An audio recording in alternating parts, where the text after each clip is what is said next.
So here we are at our Airbnb short-term rental in Nara, Japan. So we left the big city of Tokyo and got out into the country a little bit more. And as you can see, this is kind of their carport area. They've turned it into an entryway. And going into the house, the first thing you'll notice, they've got slippers for us, which I thought was an elegant touch.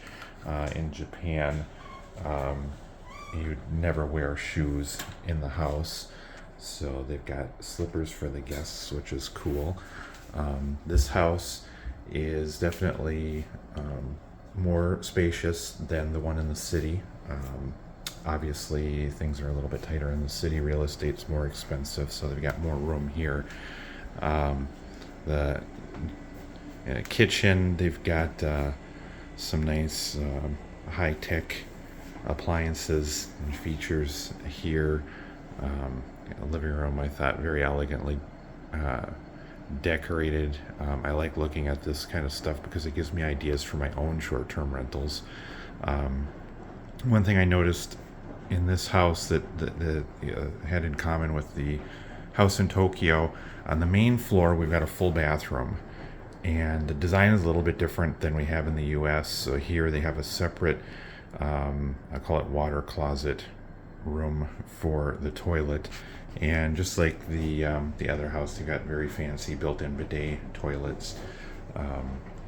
We've got a separate like washroom area for the bathroom, which I think that flow works really well for a short-term rental because somebody can be using the toilet, somebody can be washing, and then they have a separate room for the shower.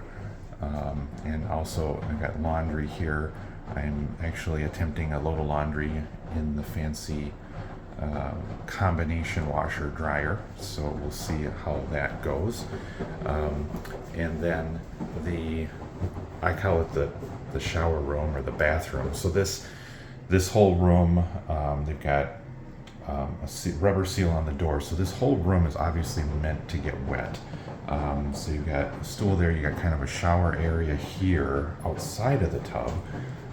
And then you've also got the tub area, and this whole room is set up, as you can see, tiled floor to ceiling. Everything's watertight, so the whole room can get wet, which I thought is an interesting design.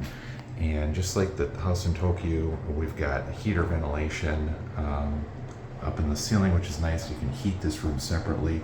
I also like the greenery. Even though it's faux plants, it still looks really nice.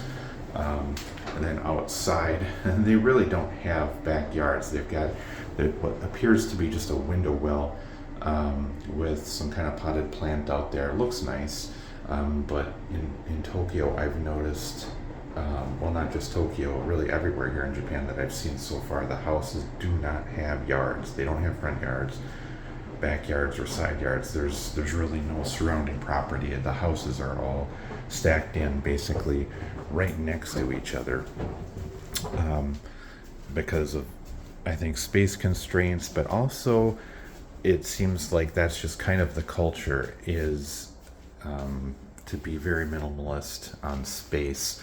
I spoke with someone on the train the other day, a local, and she had mentioned that this is just very common. People don't have big properties here. Very fancy toilets, motion sensor activated. The lids actually automatically go up. And then again here we can see it on the second floor, just like the house in Tokyo, it's only a half bath. There's no shower up here.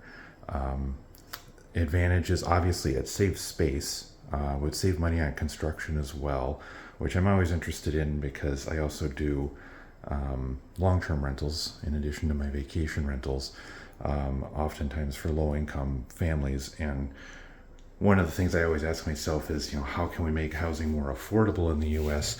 And that would be an area where we could save some money just doing a half bath like that on the second floor for bedrooms. As you can see here, the bedrooms are a little bit more spacious. We've actually got some room in between the beds this time versus in Tokyo. So definitely a little bit more spacious out here, but things are still more, I'll say, efficient than they are in the US. The US, we tend to space things out a lot more, especially with the properties. So interesting differences, and there's pros and cons. Like I said, there's some definite cost savings here, which would make housing more affordable for people in the U.S. But it's more space constrained, so it would definitely take some getting used to, I think, for a lot of people in the U.S. Well, that's it for my house updates. We've got just one more day here in Nara, which I'll maybe try to post a little video of some of the tours that we're doing, some of the nature scenes here as well before I pack up and leave for Hong Kong tomorrow.